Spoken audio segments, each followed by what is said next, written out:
it is now. It is now. Knowing Viva? Knowing it well, I mean, like, why not? So if Saudi Arabia, if you have a Cho locked in, maybe you could even go for that too. Because if you first pick the Suyo and then you pick Fanny gets picked up by Indonesia, that's not going to be a good time for Suyo. A lot of Suyos would rather not go up against the Fanny. Because right now, in terms of drafting, trading, other than the fact that it's just hard for the Suyo alone, unless you have a Cho with you, then there's really not much stopping a Fanny invading your jungle. So let's see the answer from Saudi Arabia. Wow, they're taking their time because essentially if they don't want to take this assassin route, Alpha's still on the table. But no, they're gonna go for comfort, they're gonna go for power, they're gonna go for the Hayabusa early for the first phase. Indonesia, how do they respond? Not always the biggest fan of immediately getting assassins such as the Hayabusa. The best assassin you can get at the first pick is just two. You go for the Suyo or the Fanny. So they go for the Hayabusa route here, which is, again, they take away a pick from Vival, and it's strength for them. So why the heck not? So Indonesia will pick up the Hylos, the last hero that is good for counter invade and invading as well. Pair that up with the Jushin. Now Saudi Arabia needs to match that front line. Problem is that front line might be susceptible to just getting crowd controlled and constantly taking magic damage from a Hylos and a Jushin together. And technically the Hylos is still flex too. Oh yes, of course. Depending on how Indonesia, feel out the drafts coming in from Saudi Arabia. But so it's the pressure's on Saudi Arabia right now. Do they want to take away maybe the Cho? Deny that away? Yeah, I'm okay with it, but right now you don't, other than the Jushin, that's the only one that you can kick. They could consider Edith, Valentina, or maybe Valentina and another pick. Do they want to set up for the gold lane maybe? Ooh. Well, they did get their goal later. They go ahead and went for the 1-1, and they got the contract picked up by Saudi Arabia. So, right now for Indonesia, with the high loss there, should be relatively, I'm not saying it's going to be the easiest, but relatively it might be a little bit easier for 1-1 to get some weakness marks locked down, or weakness points hit. While picking up the Gata Kancha just takes away what could have been a powerful combo with the Gata Kancha high loss. And of course, Indonesia will go into the second phase with their assassin already. So it's an assassin-assassin matchup. So we might be seeing a option for Indonesia to go magic damage for the gold lane. Considering that there's a 1-1 there, they might actually think about taking away the Harith as one of the things that could really mess up the 1-1 in lane. But it's not going to be the 1-1. I mean, the Harith, they can still default and just say, hey, you know what? Maybe we have enough magic damage on the Jushin and high. Let's just go ahead and give Shallow Bruno again. That's possible. If they do want to try and win that lane. We saw what Shallow was able to do when she dominates the lane. She's able to carry forward and be that main carry that she's supposed to be. But for now, Indonesia, they ban out the Heave. I think against the Hylos, maybe they want to take Livin's Aurora away. It is one of her heroes right now. Because I think if they want to go in for a Sicilian, I think the Aurora would be a lot more expensive against the drafts that we're seeing from Indonesia. Oh yeah, for sure. Wait, you'd rather get the Sicilian to the Aurora? I'd rather Indo ban the Aurora than the Sicilian. Oh no, yeah, totally, I agree with that too. See, they're also still respecting the Lunox of Ginny. And the Aurora would actually round up the lineup of Saudi Arabia very well. Knowing that you're up against the high loss and the Jushin, you might as well get some good source of AoE crowd control and freezes and immobilize, so that the 1-1 would have a little bit of an easier time to get those weakness points hit. Indonesia... Here's the thing, Armar, this is a Jushin pickup for Indonesia. Yeah. So that ban would be towards Shell. Are they thinking that they would pick the Lunox in the gold lane against the 1-1? Is that a good lane? Yeah, that is a possibility. I think as a 1-1, you just really would rather not go up against the magic damage dealing gold laners that are very strong once they hit level 4. And at the same time, you call the Aurora ban. Is somebody really thinking that maybe this Jushin is gonna go elsewhere? Because there have been some teams in other parts of Southeast Asia, looking at Mekong, who actually pick up Jushin in the EXP lane. But sometimes not even an EXP laner pickup, it's they put their mid laner in the EXP lane and the EXP lane in the mid. So let's see if that's something Saudi Arabia is considering, but I agree with it. It might most likely just be a gold lane ban. Okay, Moskov gets banned out now from Saudi Arabia. I think for Saudi Arabia, if you want to go full dive, just go full dive, right? Go for a hero in the mid lane like a Valentina or even a Lilia that can work well with the composition that you already have. I agree. If this is a slower EXP laner, something that doesn't really have a lot of dashes, is just gonna eat up a lot of damage, and a Lilia would be okay. But really looking at the lineup of Saudi Arabia, I need to see more crowd control for them to help set up, especially now that they're going up against a Beatrix. So they still go down the physical route without maybe going Bruno, but with that is a lineup that will do well damage-wise. It won't fall off really that bad into the late game because the Beatrix is still there. Saudi Arabia might want to consider matching that. If they're not matching that, then they play for late game. They pick up Sicilian and then just hope that they can turtle out a little bit longer and then just play around that as their centerpiece instead of the 1-1.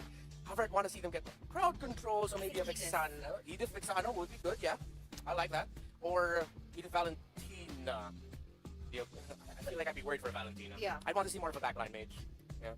So, Vexana, Edith. Oh, what? That's aggressive. Okay. CC and Vexana. Okay, so the Vexana does come through, but it is going to be paired in with the CC. So Gatot flexed into the roam, I believe, CC in the EXP lane. And now Indonesia, with the flex potential they have with the Hylos, now they get to decide.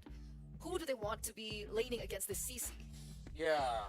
I'm trying to remember the the CC matchups quite a while. You know, for a lane bully, they want more magic than they go Edith, but then CC is just gonna rotate around the map a little bit faster. Unless this Hylos is already part of the EXP and we're waiting for a Vivian pick. At this point now, Indonesia, they don't necessarily need to go for something super tanky. They can go something a little bit more dual focused. I just fear for the lack of control on the Hayabusa. Yeah, like hard single target control. So they do switch it up. It is Vivian gonna be playing this Hylos already, and the Arlot go. Versus Indonesia here. Taking a look as well at the emblems as we talked about the drafts. Once again, you have so much tankiness over on this other side. Again, 2 revitalize, 1 for each team. I think Pink also, you know, she's going to have to be able to set things up with the Avatar of the Guardian. Oh, yeah. My biggest question from this draft, too, was the fact that, you know, we don't see CC too often anymore, man. And, you know, do you think it's still a good, valuable pick for certain compositions, or is it just so niche now in the current meta? I think it's a great pick up against the Hylos, up against usually very, very high HP opponents. But the thing is, I think Indonesia kind of baited the CC pick with the Hylos pick. Again, Hylos, even though most of the time we do see him more in towards the roam, or actually more in XP, right? We see it way more in XP. It doesn't mean you can't utilize it as roam. So Indonesia picked it up very early, showed Saudi Arabia their cards, and Saudi Arabia was like, all right, we're going to pick up the CC. It's probably going to be an XP Hylos because we're not really used to seeing Vivian on a roamer like this. We're used to seeing those big moments from Vivian. They got baited completely. Indonesia said, we didn't even want to put the Hylos in the XP. We're going to go and Arlet it out, put the Hylos in roam, and get the same amount of pressure on the map with the Hylos. I think that's one of the great things, though, and even though we've seen those changes in our meta, you know, when it comes to the drafting, you're still able to go flex on the City. A few stacks down onto Sage, still able to survive now. Lancer and Flare just on Pink, putting a damage down. Whoa, Pink! Walking up a bit aggressive. Senior is very low prospect under the turret, now stunned up by Bivil. It's a shadow kill defensively with a curse blast as well, but the execute is still ready. Bivil doesn't even need it. We'll just basic attack Rafa down. 2-0 start for Indonesia. And this is why that Jushin pick is either banned out quite often or it's picked up. I mean, countered by Eve. Or countered by Eve. How do you play against this Lantern Flare and just being thrown into the turret this time around? And this early in the game, those turret shots, even if it's just one, it's going to take quite a bit of health. And look at the pressure now on the purple buff. Yep. Going to zone them out. Objective is secured by Indonesia. Uh-oh. Now they're going to have to deal with this. Pink thrown back again. Bivil still in the midst of it all. Now dishing out damage again. Assassinating the Gatakacha. Flourish pathway zoning them all the way to final slash to displace her. Still able to escape for a bit. Rafa walks in with a quad shadow. Able to get a kill back now. Purple buff. Going to be contested. Bivil takes it away. We'll lose out on City. But they get a whole lot of even Shell. Rotates to the mid lane, gets the Menace Rage, and shoves the wave back in towards Saudi Arabia. That's a whole lot, once again, this early on for Indonesia. At least, you know, Saudi Arabia will get a kill, and they also goes in the hands of Rafa. That's great as a Hayabusa, but still, you want to be able to go ahead and secure your purple buff as much as possible, right? And that's why already, too. You can see the damage coming out from just from Chell here, using that Renner and keeping Lunar in check, so she might actually need some backup here. Pink is nearly level 4, but look at the response. The rotation's already coming down. They know half health for Lunar. They might want to actually put some pressure here, and that's the thing. Every time Cine rotates to these lanes, it's so difficult to play against because even if you're trying to get the positioning, whoa, that was a Renner shot that goes and gets the kill on Lunar. Oh, Lunar definitely has to be a bit more, you know, mobile with the 1-1 here in the gold lane. I get that she was trying to... Oh, another shot, by the way, for Chell. She's just hitting every single shot. Now another. Okay, Pink will be able to dodge. But like Renmar said and speculated, they're just going to go into the bottom lane now. Vivian taking a few of those turret shots. The Lancer Flare counters or cancels the AOG. Pink still gets into the end. The stun comes in as well with the Eternal Guard there to provide enough peel so that Indonesia can't get that kill. But again, Lunar has been standing still a lot in lane, man. Easy target for Chell. Yeah, Chell's been on point with the shots so far, but I will say, for Saudi Arabia, at least they didn't go down, you know, any further there. I almost expected Pink to go ahead and defensively use the Avatar of the Guardian out a little bit further. Oh, man. Looks like she actually able to secure that buff there. Lyric's going to be in trouble here. Yeah, multiple members. Rafa did get it. So they might just be prepping up once again. You know, fighting for these buffs are the main point for Saudi Arabia to go ahead and allow Rafa to get to a point where she's a threat, because you're taking a look at the items, you know, still doesn't have that first one locked in. You already had the Hunter Strike, though, on the other side here for Vivil. So we'll see. Do they actually contest this objective, or do they let it go? They're lacking some of the damage from lane to lane. It looks like they'll have to give up the turtle. Once again, the fight though. Awesome. The orange buff here. Good time over with the AOG. Rafa going to be poked down now as Glorious Pathway gets placed out with the Revitalize. Crossbow attack translating over to Vivo, but she's still able to blink away. And Indonesia will get a turtle, and they won't be able to get a kill. Chell back in the mid lane, just double laning at this point. How much gold, you know, she's already got. That's why she's essentially double laning at this point. And yeah, an objective secured is great for Indonesia. Lunar, though, you know, the fact that she wants to go ahead and contest and fight in a lot of these situations where she's got to also rely on pink, she might have to be careful in the positioning. That's the biggest thing. Shell patiently waiting, line up shot. Won't land it that time. Might as well continue to take those shots if you can too, you know, because at some point, Mirko, Lunar is going to be providing that good damage burst once she pops that crossbow of Tang. The hardest part about it is obviously getting it activated and then using it at the right moment. Looks like they're going to go ahead and switch lanes up too. Still, the purple buff battle continues for Rafa. Yeah, just pure aggro now. Livin pops in an Eternal Guard. Fumieko just escapes from it. It's a free purple buff take for Indonesia. Nothing they can even do about it. They walk up, they're dead, right? Vivo is 2, 3 levels ahead now. Oh, man.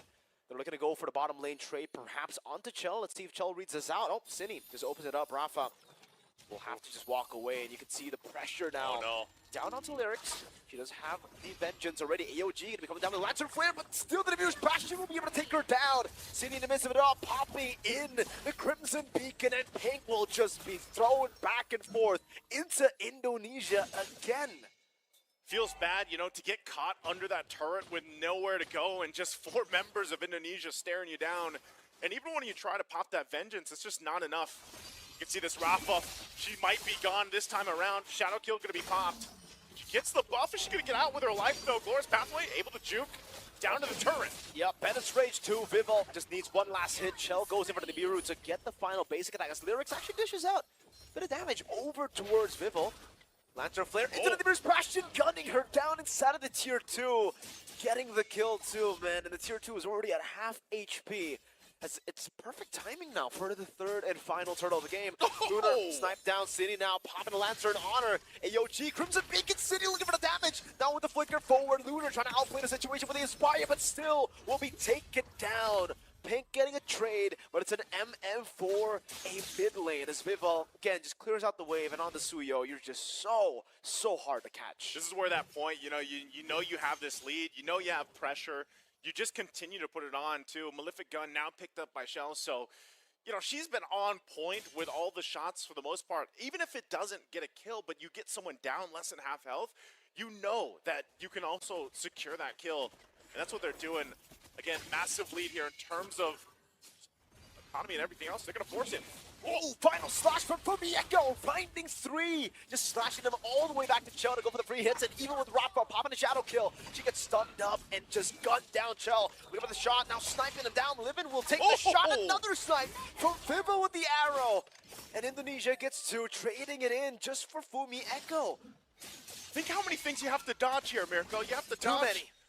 A shot from Shell plus the arrow from the Suyo for Vivel. It's too much, you know, even when you get collapsed down to the turret, you're just playing a minigame at that point, you know, trying to dodge the most lethal weapon. And with that, so Lord's already secured here.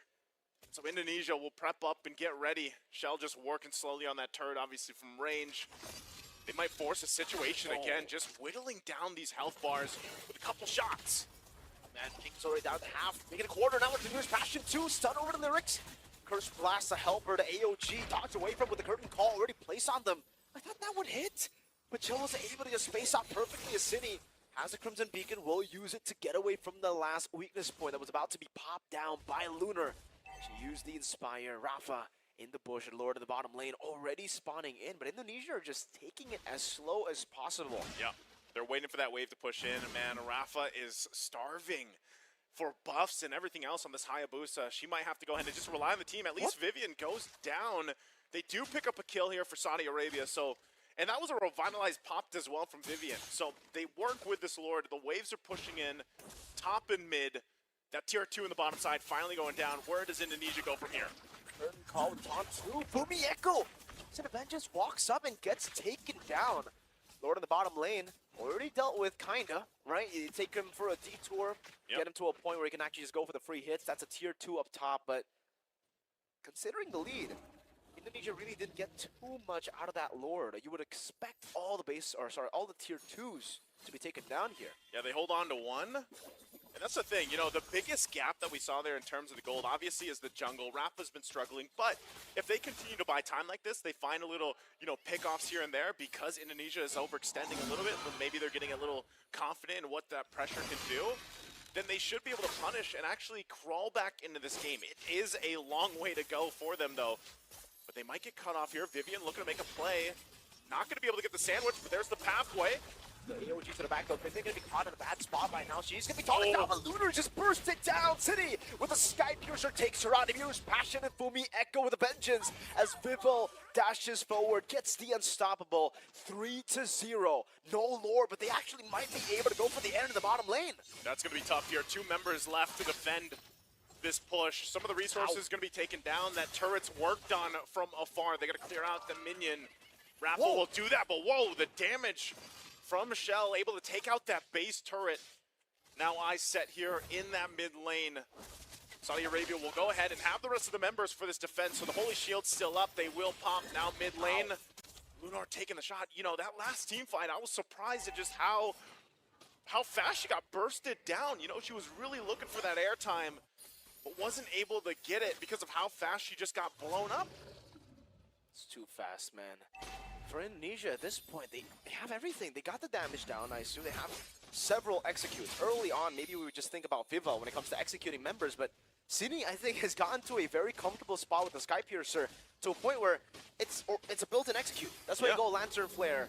That's why you go Sky Piercer on the Juicin. It's because of the Lantern Flare. You can just constantly put it on members, and it just becomes an auto execute whenever someone gets low enough. At this point, once again, surely this Lord will be one. Pink? They knock into the base. Pink could be in trouble. She's going to Avatar the Guardian defensively. Gets a distance, but that's unfortunate because now you don't have this ultimate for this push in. So, you know, she was trying to push that top wave in. Indonesia swings over. And now they get ready. They know they have that Lord. You have Vivo walking with it. So they're going to focus here on the top side. Eternal Guard gets dropped down. Pink bursted down with the final slash as well. Just brought back everything. And the kitchen sink used at Pink. With the Revitalized too, you'd think maybe she'd be able to survive a bit longer. But at the bottom lane, Lord has actually done a lot of damage over to the base, half HP. Lunar taking a half as well. Sydney now with the Crimson Beacon very aggressively. Vivo with the stun. Lyrics still able to escape with the vengeance as Sydney just Lantern Flares and Sky Pierces her way to the kill. Limited next to the chopping block as Vivo goes over the stun, but it's not going to be enough right now. Sydney flickers forward, looking for the final one. There's a shutdown for Lunar. But Indonesia will just go and take the base. Indonesia doing what was expected with the lineup that they brought to this game. Very decisive once again, a synergy off the charts. Even if they got a little overzealous in some situations, some might argue, you know, that was part of the plan. They want to go ahead and just see how far they can test that limit. Yeah, and that's exactly what they did, and then they just collapsed down. And just a great draft now from Indonesia. Again, the experience and the tournament favorite